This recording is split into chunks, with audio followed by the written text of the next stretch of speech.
Hi, Zach. Welcome back to the Art of Living Well podcast. We are so excited to have you on the show for part 2. We knew when we had you on initially, which was in, I think it was like August of 23, you were talking about some other products that they were kind of in the works. So we knew you were going to come on to share your latest product, which is Sugar to Fiber, which Marnie and I have both been using.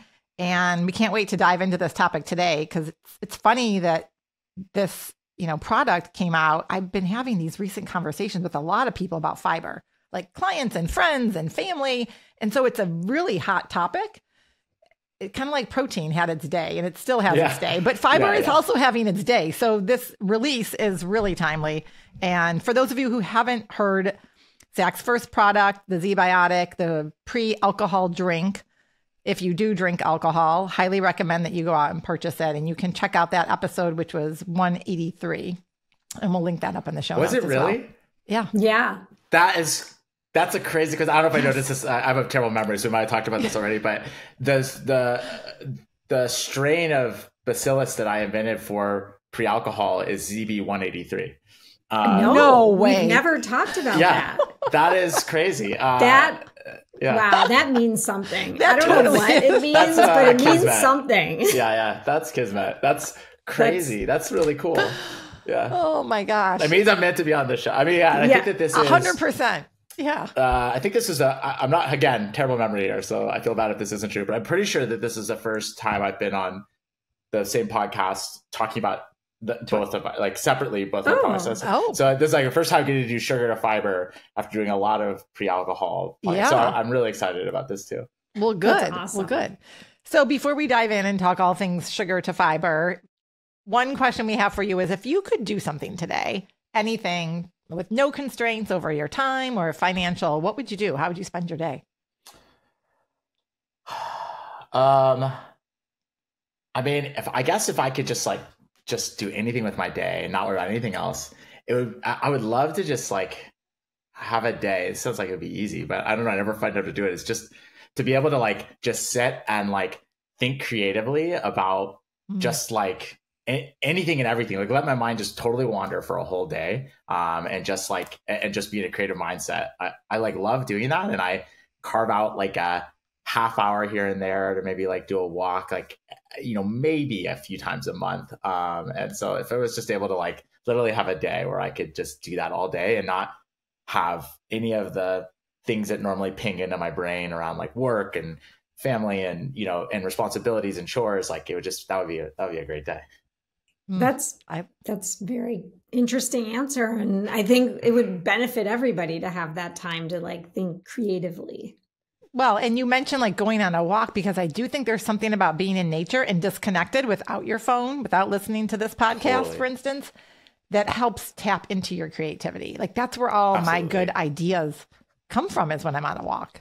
Or just outside in nature. Yeah, I just need to be hiking or taking a shower. But yes, that's the other one for me too. Which is like moving forward, I feel like is a big. I actually one time in grad school, I used to, just for kicks when I was in grad school, I used to sign up for like people will be doing all these different sort of like clinical studies and stuff for their different research projects and their various. And I used to sign up for it because as a scientist myself, I always just like appreciated other people's science and wanted to be part of that. And so I would just sign up for fun. And I did this one where they like hooked me up to one of those, things on your head where it reads all of your brain signals and stuff like an EKG or whatever it is. I can't remember.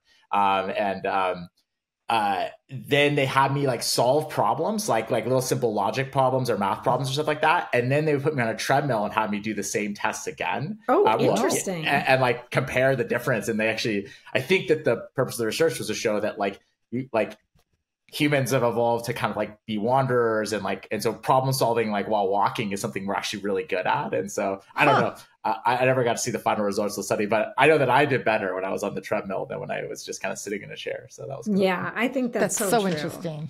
Yeah. Yeah. Anyway, well, maybe we can set the stage a bit and talk about the microbiome and about fiber. And, we know you have a strong passion for gut health, and that sparked your interest in your first 2 ZBiotic products. And maybe if you can talk about a little bit about how fiber impacts our gut health and therefore our overall health.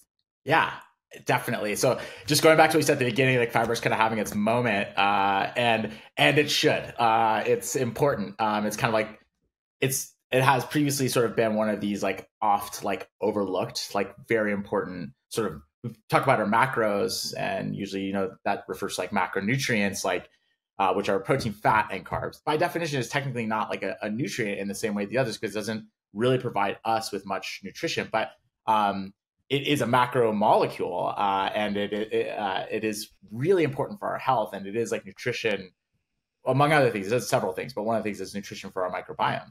And 95% of Americans don't get enough fiber. And that number to me kind of like blew my mind. And it still does every time I say it. Like, really, it's like literally almost everybody doesn't get enough fiber in their diet. And so we are chronically undernourished in that sense. And so this idea of people starting to pay more attention to the fact that this is such an incredibly important part of our health, that like basically you can pretty much count on the fact that you're probably not getting enough. And like, even if you identify yourself as the 1 in 20 who does, we also know that it's not like that. A lot of the studies show that increased fiber has increased benefits. Mm-hmm. And as with anything, you can overdo it if you try and add too much too quickly or too fast. Like, you have to let your body adjust. But basically showing that over time, if you add in more fiber, you see more short chain fatty acid reduction, more reduced inflammation, better gut health, among other things. And then fundamentally, and I would also say, like, so many people are constipated, right? Like, yeah, right. I mean, it's people shocking. are walking around with chronic constipation, and I think the fiber is a big part of that problem. Absolutely. And you don't even, and the funny thing about that is that people don't even realize it just becomes like kind of like a normal for them. Right. Like, I only go to the bathroom twice a week. I mean, I've heard people say that to me, and I'm like, no. We need to. Yeah, right. Like, I mean, once or twice a day. Food you're putting it going. Like, yes. Yeah. So, anyway, keep talking. Yeah. And so that's your point. So like there are, and I think that like that is an important benefit of fiber is around like keeping things moving. And I think that that's the part of fiber that people know. Right. And like, that's sort of like associated with like, prunes and old people and whatever. And like, and I think that that's partially why like, people are chronically sort of like under fibered. That like, I'm 40. I don't need to eat prunes. I don't have like constipation issues. So I don't, like, there's no point for me like obsessing over fiber. Why do I care? And I think, and that is an important part of what fiber does for us. It does a lot of things. It does kind of create movement. It brings water into the gut and keeps movement happening. It helps, but it does so many other things, right? Fiber helps us sort of absorb nutrients better. It can slow the absorption of simple carbohydrates and blood sugar, help us manage our blood sugar better. It's basically nutrients that we do not have the enzymes to utilize, but that like our microbes do. And so it's feeding our microbiome, which is foundational to many systems of our health around like our mood and our brain and our skin, beyond just our gut. And so having a healthy and a diverse microbiome is incredibly important. And eating a lot of different types of fermentable fibers helps feed a healthy and diverse microbiome. So there are like so many elements. And also we see that like soluble fiber can help with, cardiovascular health and cholesterol management and all sorts of things. So it's not just about pooping, although that is an important part. It's a very visceral part. So I think it's one that convinces a lot of people, but even if you feel like you're pretty regular, you likely are not getting enough fiber. And even if you are, more diversity of fiber and more fiber is still beneficial. And so as an example, like I really track carefully the food I eat because I'm interested in it, and I'm a scientist and I like data and I like putting things into spreadsheets and stuff. And so when I do that, and so I track and I do care a lot about the fiber I get. And so I know that on average, you should be getting between 25 and 35 grams of fiber a day. Depending on your size and how many calories you eat and things like that. And I typically get between 50 and 60 grams of fiber a day. It's a lot. Wow. And it takes it means that I'm sort of planning all of my meals and everything. But even with that, I'm constantly thinking about like where that fiber is coming from. We say fiber like it's one thing, but there are many. Fiber is like a class of molecule, and there are many different kinds of fiber and different structures that do different things. They're soluble and insoluble, fermentable, unfermentable, viscous, non-viscous, like all different kinds of fibers, and all of them serve very important purposes for your health. So getting a diversity of different kinds of fiber is really important. And so I'm constantly thinking about like where that fiber is coming from. Can you explain that, like insoluble and versus soluble? And then you talked about the fermentable fiber. Can you just give us a base layer? Yeah. And then after that, can you also give us some examples of the fiber that you eat on a given day? Yeah, definitely. So I'll preface by saying, like, before I probably overwhelm with too much information, that like I also in my day to day don't think about like, oh, like this is giving me soluble fiber and this is giving me insoluble. You know, like I mostly just think like I'm trying to get a lot of different kinds of fiber and know that if I hit a lot of different kinds from a lot of different sources, I'll probably hit all these things. And that's like kind of the most important takeaway is just get fiber from a lot of different sources and you'll probably hit all of them. But yeah, like to dive in a little bit on those, like, so you have like soluble versus insoluble fiber. That's fiber basically that can dissolve in water versus fiber that can't. And so there are different benefits to a fiber that can or can't in terms of like stool, like bulking your stool, as an example for like an insoluble fiber. And so that can be really helpful in terms of like regularity. And then you have soluble fibers, which water, and part of what they can do and why that's beneficial is that they create a higher osmolarity in your gut, which means that it pulls more water into the gut. And that's good. That also creates like flow through.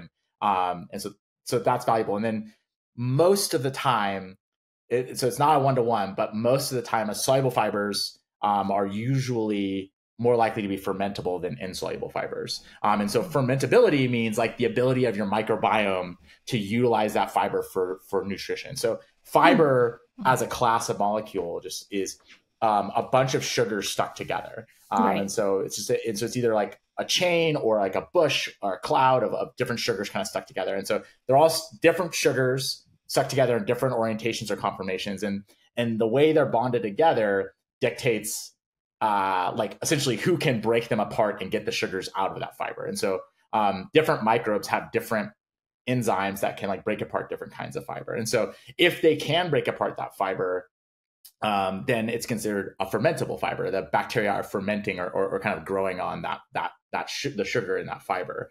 And so fermentable fibers are great in terms of microbiome health because you're basically giving bacteria food to you, and you want to have lots of different kinds of fermentable fiber because different bacteria can utilize different fibers. And so you want to grow as diverse of a microbiome as you can.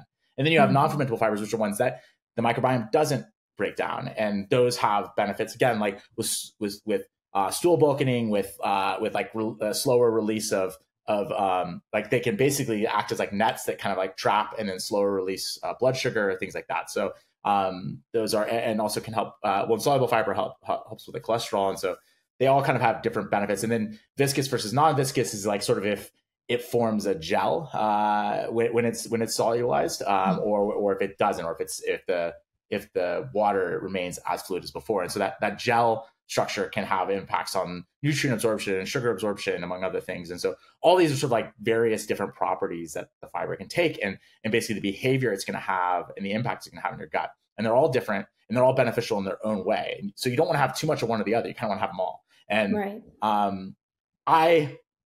in general, like you're going to find it's hard to know. I wish, and many people I sort of proselytize fiber to my team as well. And they ask me like, well, give me the list. Like, what are the things I need to eat to hit all of these different types of fiber? And it's like, it's a hard, there are publications out there that kind of show some of these things, but it's kind of hard to parse ultimately. And so for me, getting all my fiber, like I say, I just really try and get a lot of different kinds and be confident that in doing so, I'm probably going to be hitting all these different things. So I try to eat 20 different plants every day and 30 to 40 plants a week. And so if I'm eating so plants all have fiber in them, and different plants have different kinds of fiber. And so the more variety of plants I eat, the better. And so that, plants includes grains and beans and vegetables and fruits and mushrooms. Can you give us like plants, a tangible list on a given day? Like so far, what plants have you eaten today? Yeah. So today I had oatmeal with chia and flax in it for breakfast. And then I'm going to have a smoothie for lunch, which is going to have cauliflower and frozen cauliflower, frozen berries, and celery. And then in terms of my plants. And then I'm going to have a snack later that's going to have broccoli and carrots with some hummus. And so hummus is, beans, that's plants too. And then for dinner, I'll try and probably have like a mixed like stir fry on the vegetables on the side, which will have several different, water chestnuts and peas and different kind of vegetables in that too. And so all those together, if you count them up, it's, I'm usually getting 20 it's my goal every day. I usually probably am closer to realistically getting about 15 to 16, and it takes a little extra stretch to get to 20 sometimes. But yeah, that's typically how I get to my 20 a day, and then trying to get some variety day to day so that I can kind of stack up to about 30 or 40 in a week. Well, that's awesome. Yeah, that's a great goal. And honestly, because Marnie and I both kind of eat similarly, like we do eat a lot of plants. So when we started doing research for this conversation, I was like, I'm just going to track my fiber, because it's something you talk to people about and clients, but I didn't really know how much fiber I was eating. I just assumed I was getting enough because of what I thought I was eating. Right. Yeah. So it's a good exercise for everyone out there, just for a day. You don't have to be like obsessively doing this, but for a day or two, or just kind of like your typical day, what you're eating. And I have to say, I'm hitting it, probably maybe 25 to 30, not the upper end that you're at most days, but that would be when I'm eating at home, because ultimately when you go out to eat, unless you're getting like a big salad, but if you go out to dinner at a nice restaurant, the vegetable portions are like this, tiny, right? They're just not. Like a big thing of mashed potatoes. It's like, there's very little fiber. There's very little fiber. Well, and the other thing is what's on those vegetables at a restaurant. Yeah, right. Like, that's a whole other. That's a whole other topic though, right? Right, yeah. So you do have to be intentional, and beans have a ton of fiber. Beans are great. And even nuts and like the seeds and the flax and the chia and all that, in addition to fruits and vegetables. But even just, it's funny, my kids love frozen raspberries, like in their smoothie. And I was like, wow, raspberries have a ton of fiber. Like I was always doing blueberries, but raspberries, significantly more fiber. Because of the little seeds in them. So those are like different. Yeah. So they're more of the sort of like insoluble, unfermentable. But exactly. Yeah. So I've been printing out, and even my daughter needs to get more fiber for a lot of reasons I won't get into now. So anyway, I've just been really curious and exploring it. By the way. I'm sure she does, right? Yeah. So I've been diving into the different types and making sure. And one day she was like, okay, fine, I need to get more fiber. She doesn't listen to this, so it's fine. She ate a whole can of chickpeas. And I was like, well, there you go. Yeah. And so it's a great point. Like seeds, beans, like nuts, those are cheat codes on like amount of fiber. And like another fun one is avocado has like a ton of fiber in it, which is great because that's delicious. Yeah.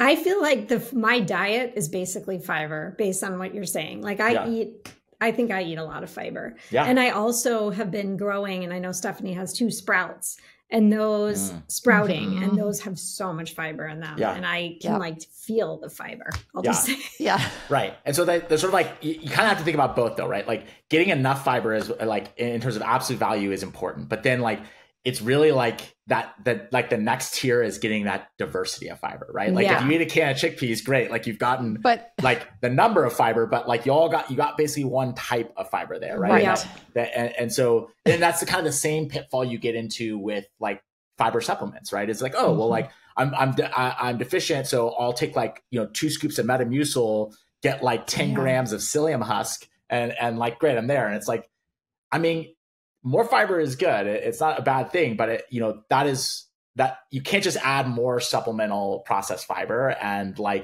call it like a done deal, right? It has to be, especially if you're getting like a big bolus all at once, you're kind of not getting the same kind of benefit. The best is kind of get it naturally throughout the day from the foods you're eating in smaller doses rather than kind of like one big go. Right. Which makes total sense. And if you think about just even like eating a rainbow, it's like eating that variety of plants throughout the day.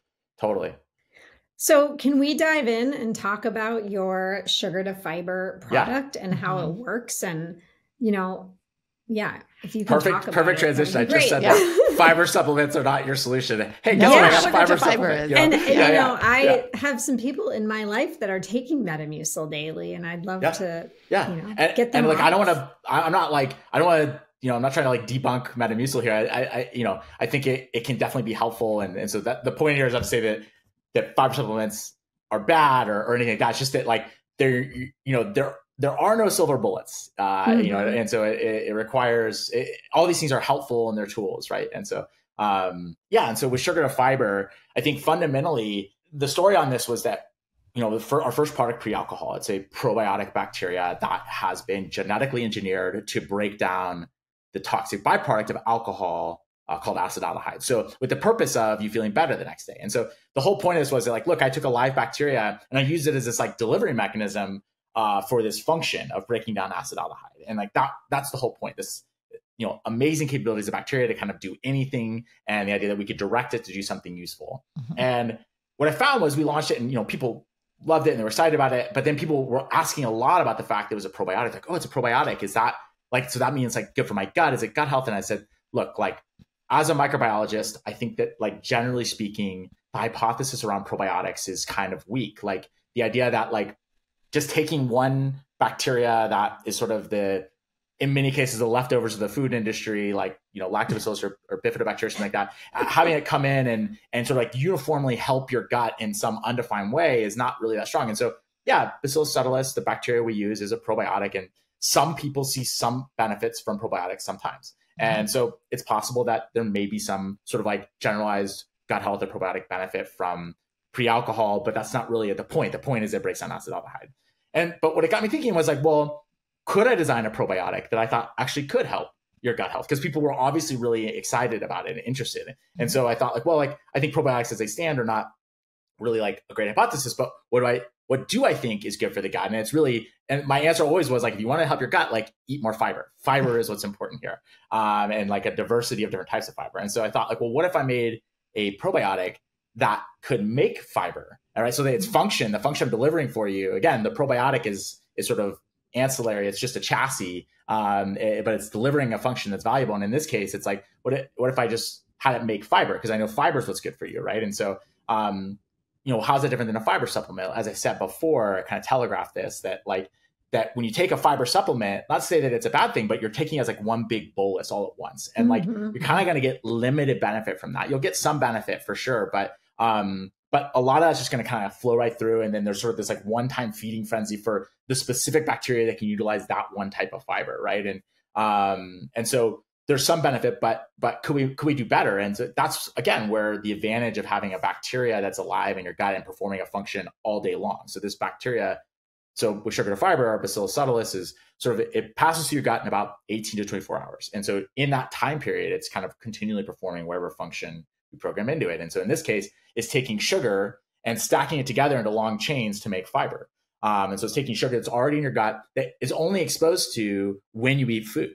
And so by definition, it's sort of like this slow drip or slow release of small amounts of fiber from the foods you're already eating. So it's the equivalent to having had more fiber with each meal as opposed to like one big bolus of fiber all at once. And so it's like slow drip watering strategy rather than like the one-time sprinkler. And the other element of it is that we engineered it to make a fiber called leavan fiber, which is uncommon. You're not likely to be getting it from other food sources in your diet. And it's not really available as a fiber supplement. So you're the idea of like fiber diversity being really important, this plays into that as well. That like we're giving you like small amounts, like slowly throughout the day, of a fiber that you're unlikely to be getting from other parts of your diet. So we're increasing the diversity of your fiber by giving you like a rare fiber. So again, it's not the solution to your fiber problem, but it's playing into, or it's a tool in your tool belt for getting more fiber and more diversity of fiber. So how much fiber do you get when you take this? Like how much of a, you know, if we have a certain amount of fiber we need on a daily basis, right? What is this doing for our body? Totally. So we're shooting for, like I say, 25 to 35 grams a day. So let's just say on average, we're shooting for about 30 grams. And on average, people get about half of the fiber they need every day. So they're about 15 grams short of on their fiber intake. And so, as I said before, you can't just, great, I'll scoop 15 grams of psyllium husk into a cup, I'll drink it and I'm good. Yeah. So our product, it obviously is going to vary from person to person in terms of what they eat, you know, the conditions of their gut, that sort of stuff. But in general, what we see is in testing is it's going to produce about 5 to 10 grams of fiber a day. So it's sort of like 5 to 10 grams slowly released throughout the day.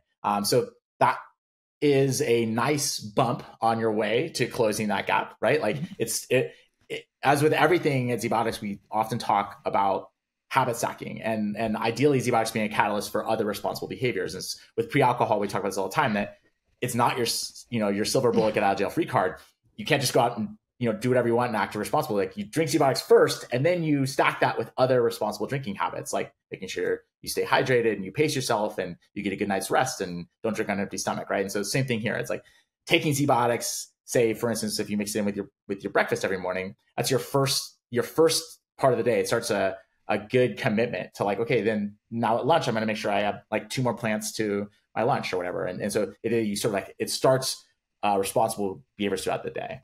Well, I love that you clarified that because, I don't want people to think, well, I can just eat bagels and pasta and chips and it's going to convert all that all that sugar to fiber. Yes. So it's going to help bridge the gap because you're already doing so much, like you said. And exactly. I love the thought of just like taking it in the morning and that'll start. It's like a catalyst for a good day of habits. And the product is really for, exactly. Like, oh, well, does that mean I just eat like birthday cake all day? Yeah. Good. And it's like, the name is a little bit like converting sugar to fiber. Like, right. Yeah. I mean, it could be misconstrued as that. So I think it's good that we're clarifying that. That's exactly right. Like, I mean, that is, and we try to be really literal with our names, right? Like the first product is called pre-alcohol. Like you drink it before you drink, right? Right. The second product, it's called sugar to fiber because that's literally what it does. It takes sugar from the foods you're eating and stacks them into fiber. Mm-hmm. Yes, but it's important to like level set expectations, just like with the first product, that like this doesn't mean you can have as much sugar as you want and you're not going to absorb any of it. Or, we're talking 5 to 10 grams of sugar a day into 5 to 10 grams of fiber. So this is not about sugar reduction. It's about fiber creation. Yes. And that's an important part. And the fact is that if you're the kind of person that wants to eat, or plans to eat like cake all day, you're probably not the person who's going to invest in sugar to fiber anyway, right? Like this is for people who are like, who care about their fiber intake and they care about their health and they're investing in their health. And so they're people who are responsible and already are aware of like the importance of gut health. And so that's who our target customer is, and that's who the product is built for. It's not magic. It's science, and it requires responsible behaviors. And so that's really kind of what we're targeting. Yeah. It's so cool. I agree. I love it. I'm excited. And I'll say that one of the things I'll throw in right now is that like, it still gives me chills up kind of like the back of my neck when, you talked about like how we launched our second product. And for us, the vision is around creating, using genetic engineering to create new products that do things that help people deal with kind of like modern challenges of human life and human health. And so the idea that we were able to launch a second product that was so different than the first, but fundamentally was the same underlying technology, creating a totally different benefit. I mean, that's the vision and the mission of the company. And so to me, that's like, it's a huge milestone that we were able to get to a place where we were able to launch the second product. And, I love that it's for everyone, right? I mean, is there anyone that shouldn't use this product? Maybe you can just talk about like how you use it. And if because when we first heard about it, I was like, well, I already eat a lot of fiber and, do I need it? And so I took it for daily for 30 plus days. And then I started having my daughter take it too. And I definitely noticed some things. So I'm just curious if you can talk about like, what are some of the benefits? Like how are people feeling when they take it on a regular basis? Totally. Yeah. I think that, first I'll say that, I think that like to hopefully it doesn't sound disingenuous, but I genuinely do feel that like anybody and everybody can benefit from this. And it's a live, I'd say in terms of people who shouldn't take it, it's a live probiotic bacteria. And so, if you're immunocompromised or something like same as any other probiotic, you always consult your doctor before kind of taking something like that. But in general, I mean, this is Bacillus subtilis is a bacteria you eat every day. This is actually an enzyme Bacillus already makes. We just engineer it to make more of it. So these are, this is something just really common that you kind of already experience every day. People eat lots of fiber. That's great. Like, as I say, fiber diversity is kind of like critical. And so for me, as somebody who, like say, gets 50 to 60 grams of fiber a day, I still take sugar to fiber every day. And I feel like I'm missing something if I don't take it at a given day, because I like that I'm getting lean fiber. It's not something I'm getting from my diet. So I just want more fiber on my list, which is great. And I consider that. And then in terms of like what you might feel, what are the benefits? It's going to be varied, right? At the end of the day, people ask this a lot, and it's kind of like you say to somebody like, well, what do I feel if I eat more vegetables? It's like, I mean, maybe like, fuller. You'll maybe right. feel a little bit fuller, right? I think there are many different things, right? Like so for some people, like undoubtedly, I don't think anybody would disagree with the idea that like eating a lot of vegetables is good for you, right? Right. And so like whether you feel something or not, it's definitely good for your health. That being said, like people likely will feel things. They'll just be kind of unique to that person's individual biology and their own microbiome, right? So some people will feel more energy, they'll feel fuller, they'll feel like they'll have better clarity of thought because they're eating cleaner, right? Like lots of things could happen, right? And fundamentally, that's because we know that like if human health is a house, its foundation that it's built on is really the gut and the gut microbiome, which, that sounds a little woo-woo, but like, I mean, if you think about it from a purely biological perspective, like the tube that acquires our food is the most essential part. Like this is what the whole body is built on, right? Is like if we're just, reproducing cells, the nutrients and energy we need to continue to reproduce our body comes from our gut. So our gut, it makes sense that this is what matters for all of human health. And so feeding a healthy microbiome is going to have myriad benefits, but they're going to be kind of individual to each person. So some people do definitely, one of the more common things we hear about is sort of like regularity and like sort of things related to kind of like the traditional things you think about with like gut probiotics and fiber, right? But that being said, I mean, there have been lots of sort of, and all this, and so I'm sort of like choosing my words carefully as a scientist here. I don't want to overpromise, and I think that's a big problem with the supplement industry is it kind of it'll cure everything, and that's not the case. It's very, all this is anecdotal and it's individual, and so there are lots of things that you could potentially benefit from, and I encourage people essentially to try our products or just generally focus on fiber. And I think that you'll probably notice that there are lots of things that you can benefit from in doing that. But I think that at the end of the day, everyone's biology is very unique. Absolutely. And I'm a person that takes a lot of supplements for various reasons. And I have stopped taking a probiotic recently, although I have been taking I guess you're not really calling it a probiotic. Yeah, I mean, it is by the strictest definition of the word, it is a live probiotic bacteria, but that's not the purpose of it. Yeah. But I, wonder, well, first of all, I'm wondering, you can really take it with anything at any time of day. And it just kind of, moves forward in time over the course of your day or evening. You get a day. So as long as you take it at the same time every day, you'll get it. I do still have this little piece of me. And I think we talked about this last time you're on the show, that it's like genetically engineered. And how do we know it's safe and it's created in a lab? And, is it being tested? And are you, what's added to it? And like, I have that piece of me that's like totally. a little, I'd like you to like, yes, talk totally. about that a little bit. Absolutely. I'm glad you asked it. And it's important. It's a really important part of the, and I think that a lot is sort of like rolled up into genetically engineered. And and I think that the concern around genetic engineering started when it was some very specific use cases of genetic engineering around like, really to, kind of simplify it down. It's really around Roundup Ready corn and soy, right? Like this is, and use of glyphosate, right? And there's a lot of reasonable concerns and a reasonable debate can be had about the benefits and the risks of that.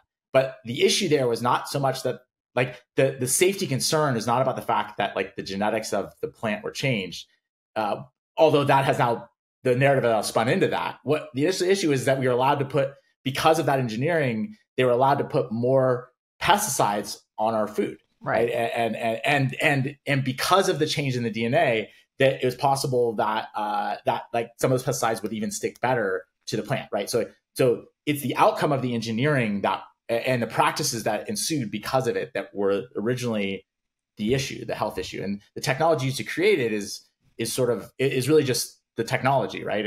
And so the analogy I often draw here is it's like gun control. Right. There's like a very reasonable debate about the safety of guns. Right. And when we have that debate, nobody is debating whether metallurgy should be banned as a technology or to use to make products, right? Because you can use metallurgy to make a spoon. And so the product of that is fine, right? And it's the same thing with genetic engineering. This is a tool for us to create products, and those products may be safe or unsafe. They might be responsible or irresponsible. And so at a fundamental level, the idea that we're changing the DNA of the bacteria is not new or unsafe in any way inherently. It can create unsafe things, to be very clear. But like bacteria change their DNA all the time. And they do it at will, and they change things super specifically. And in fact, the way that we edit DNA, and specifically ZBiotics, is we just leverage the natural ability of the bacteria to change its own DNA. And so it's really just like it's the same process, or I should say it's an analogous process to like plant crossbreeding, right? Like you take the DNA from the flower of one plant and you put it on another plant. And what you're literally doing is moving DNA from one plant to another. And then that plant takes up that DNA and changes its DNA. And then we say like, oh, now this apple is juicier or crisper. And so I want that. And so that is just us doing like a rudimentary form of genetic engineering that leverages the plant's ability to change its own DNA. And it's the same with ZBiotics. We literally just take a piece of DNA and we put it in a test tube, or with our bacteria, and the bacteria are growing in media, and they naturally, through processes they've evolved for 3 billion years, take up that DNA, integrate it into their own genome on their own, and then continue to self-replicate with that piece of DNA. And so it's generally just the fact that we now understand how bacteria edit their DNA the same way that we figured out, that Mendel figured out a long time ago how plants kind of replicate their DNA and change their DNA, and then we now guide that process. So the technique itself is not what's creating the issue; it's really the outcome or the output. And so in the case of sugar to fiber, what have we done? Like what's the outcome? What's the product? And so we took our bacteria, the safe edible bacteria you already eat every day of your life. It's ubiquitous in the environment. It's on the surface of fresh fruits and vegetables. It's used in the fermentation of foods like kombucha and chocolate and natto, if you're familiar with that. And it makes an enzyme that stacks sugars into fiber. It's a really common function.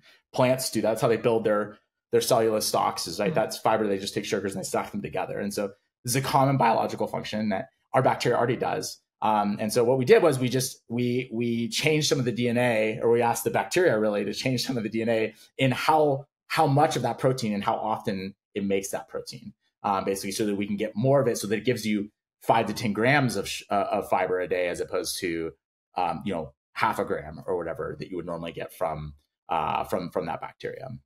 So that's really, or really none, and potentially when it may or may not turn that gene on in your gut normally. And so it might in some people, or might in you sometimes, but not others. It's just like unreliable and inconsistent. And so we basically ensure that you're getting a consistent amount of expression, so that you can reliably get the benefit of getting that fiber. So fundamentally what we've done is just kind of same enzyme, same bacteria, and just give it more consistency and reliability using techniques that bacteria invented 3 billion years ago. Wow, that's so cool. I mean, you're using this technology, this genetically engineered, technology for good. Like you're being very intentional with how you're using it, and the outcome is positive for people, versus when people hear GMOs, they're like, oh, Exactly. And sort of like the technology has been sort of conflated with the use of the tech. And ultimately the mission of ZBiotics is around elevating that conversation to something more rational, nuanced, rather than good or bad, or is it or isn't it, and something more like, how are we applying it? What's the output? Is that like, that's how we normally think about technology, right? Like you think about like how like a combustion engine is like, could be used in 100 different ways. And we think about it in terms of like, what are you putting that combustion engine into? Am I okay with that product? And like I say, same thing with like metallurgy and stuff. And so I think that's what's the important thing here. And unfortunately, technology has sort of like now been kind of rolled into the ball of Roundup Ready corn, to say that like the fact that the DNA was changed has made it unsafe. And that's just, that's too simple of a statement. And as we know that, the more you learn about something, the more you realize that there's no black and whites, and I think that's the goal is really about like, let's just be rational about it. And like, and just be open-minded to the idea of like, fundamentally, it's funny. As a scientist, I almost feel uncomfortable calling it a technology. It gives me too much credit. I'm like, the bacteria are doing all the work. Like I just now like can like direct you're just them. In the lab, like tweaking it, tinkering. Like, hey man, would you mind like swapping this in? It's like, yeah, sure, I got you. Zach, you're just a mad scientist. I can just picture you in the lab right now. Yeah, coming up with all this. For sure. Yeah. So, Stephanie and I both tried this. I think we've both given it to our kids as well. And it's they come in these skinny little like tubes, and it's a powder basically. Yeah. I don't think it has really any flavor. And so in this powder is just the sugar or like what is in the powder? Yeah, what's the powder? Yeah. That's good. So there is no sugar in the product, to be because clear. it says sugar to fiber. So right. So what we're delivering is that function of converting sugar into fiber. In the powder itself is literally the bacteria that converts the sugar to fiber. And because bacteria are really small, the amount of so giving you a meaningful amount of bacteria, the amount of powder is incredibly small. So it's very hard to dose that small of an amount, like in terms of. So we added some amount. So we had to add basically something to give the powder a little bit more volume so you could pour it out. And so we added a little bit of a few different types of soluble fibers because, like, hey, the whole point here is diversity of fiber, right? So we have a bacteria that can make leave-in from the foods you're already eating, and then we added 2 or 3 extra soluble fermentable fibers in small doses, like less than a gram of each. Again, because as I say, like, getting a big bolus of one type of fiber is not necessarily a good thing, and doesn't really need in terms of the benefit. I mean, it's sort of like an added benefit. Okay, like, look, we got to put a filler in anyway. Let's make the filler valuable, and so added a few other. So you're getting 2 or 3 extra soluble fermentable fibers in the filler, in addition to the bacteria, kind of giving that slow drip of leave-in all day. And so that's it. And then the powder actually does have we do add a little bit of flavor. And we should have learned a lesson the first time. We tried to make like a unique flavor because, in early testing, the unflavored was sort of like people were kind of like not really sure about whether or not it was good or whatever. And so we're like, okay, we'll add a little bit of flavor. So it's just a signal that there's something in there. And we tried to make something unique, and it's okay, but not great. It's really, really mild. The goal was to make it super mild. Like, the fact that you didn't know is in there is not uncommon. People don't really always realize the flavor. Some people do. And so we're working on kind of making the flavor simpler. And we're also going to move to offer an unflavored and a flavored variety. So those are developments. We've been on the market now for a few months. We're getting the feedback. And so it's always the iteration of making the product better. So in the next few months, we'll be hopefully launching some new kind of options for the flavor. Well, I will just tell everyone out there, I think it tastes good. I mean, I didn't have any issues with it. And to your habit stacking comment earlier, I do warm water with lemon every morning. And I just added my sugar to fiber to my warm water with lemon. So it wasn't adding another drink, because I do take a lot of powders and electrolytes and creatine and cholesterol, all this stuff. So add it to something that you're already drinking, maybe, and then that's exactly right. You're and good to go. The people that we see who see the most benefit from it, the most excited about it, are the ones who don't try and create a new routine around sugar to fiber. They add it to an existing routine. And so that was the goal with the powder, was that, like, I, for instance, add it to my morning oatmeal because I have it every day. But like, so you can add it to a food, or like you could add it to a drink. If you have a glass of water every morning as part of your routine, like, throw it in there, or, even like your coffee or tea, as long as you let it cool down a little bit, you can add it directly to that. And so the goal was, we made a very minimal flavor that would play nice with hopefully everything, and that you wouldn't even notice if they had its own flavor. But if you're mixing in just plain water, it'd have something. And so that's kind of the goal. And the goal is to super flexible and just stack it into whatever routine you're already doing. Well, and you can travel with it. You can bring it. I put it in my smoothie. I put it in my daughter's smoothie. I didn't realize there was even a flavor. So there is. You definitely wouldn't taste it in a smoothie. Yeah. Well, and for people that sometimes get constipated when they travel, that's a very common thing I hear all the time. Bring it with you and take some.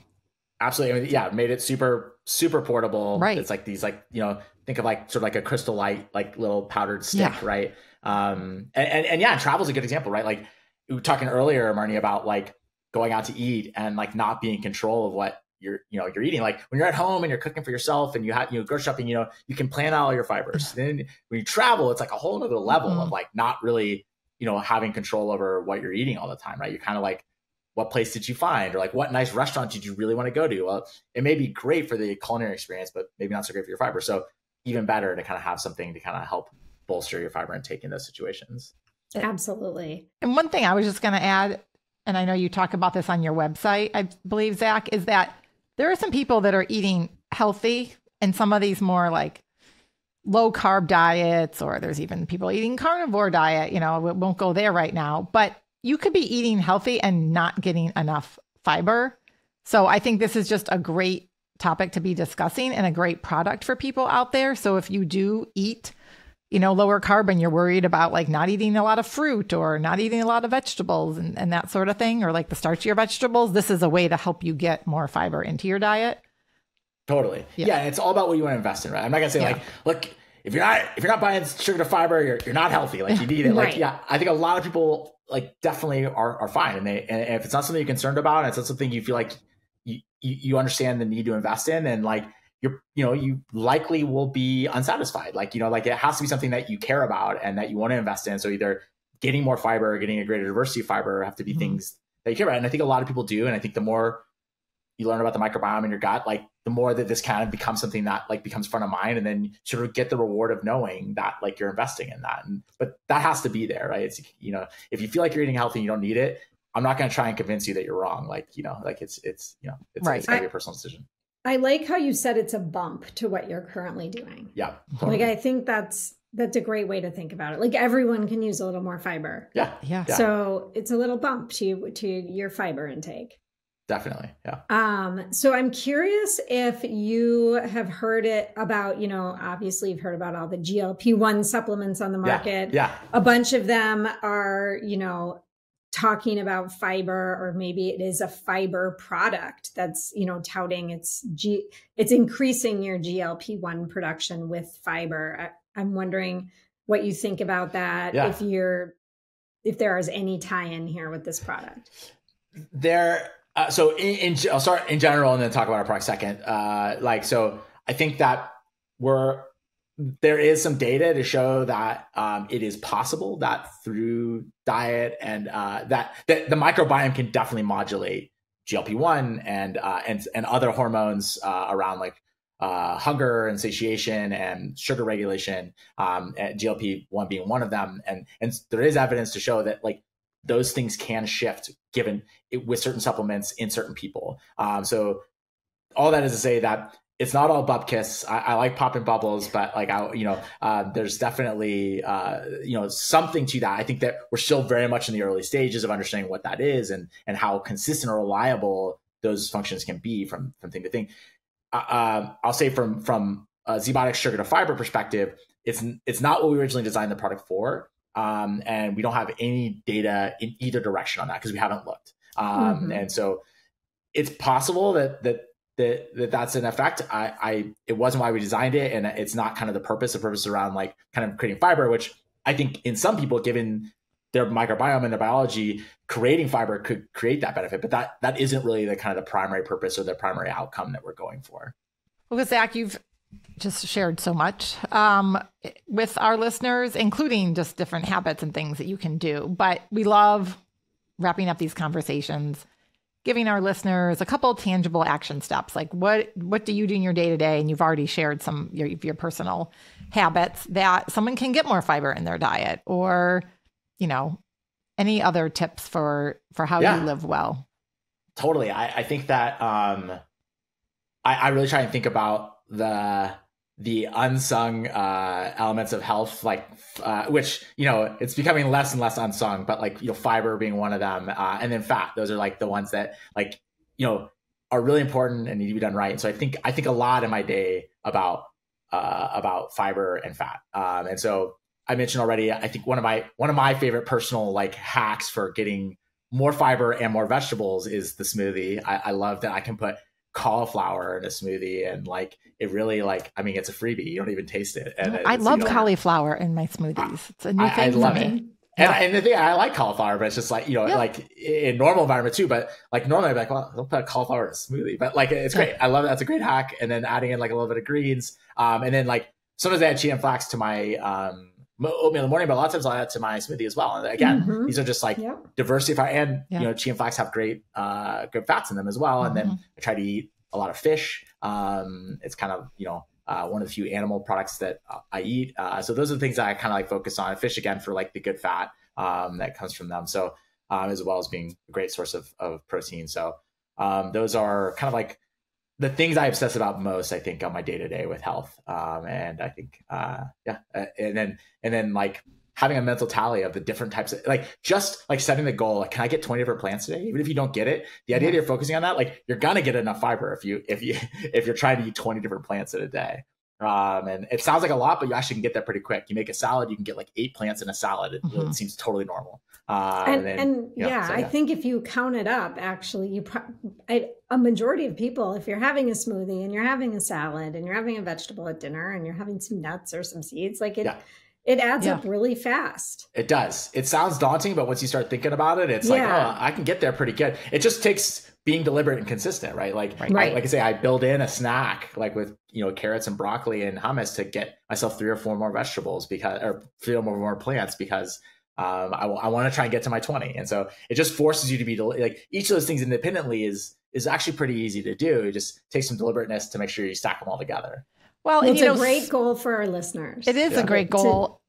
Get those 20 plants in for a day, each day. Well, and it can be a challenge for those people who like challenges. People have kids. That's kind of a fun thing to do with them, have little tallies. And also so many of our listeners who are middle-aged women grew up tracking calories, and which I just, want to get away from that. And a lot of people are. But this is just a different way to track, and it's fun. I mean, you're just tracking the different types of plants, right? You're not worried about calories. You're not worried about macros. Let's just track plants. Nothing. No, nothing. Don't even worry about quantities. No, like, you can. It doesn't matter because. Yeah, you have a handful of peanuts or sunflower seeds. That's a plant. You got it. That counts. Yeah. Yes. Yeah. So I love that. Because truth is, like we see, and it's not, that's based in reality too. We see that even small amounts of fiber on the diet can support and maintain microbes, as a colony of microbes. So small amounts of fiber still count. Yeah. And it's going to keep you fuller longer. So. Yes.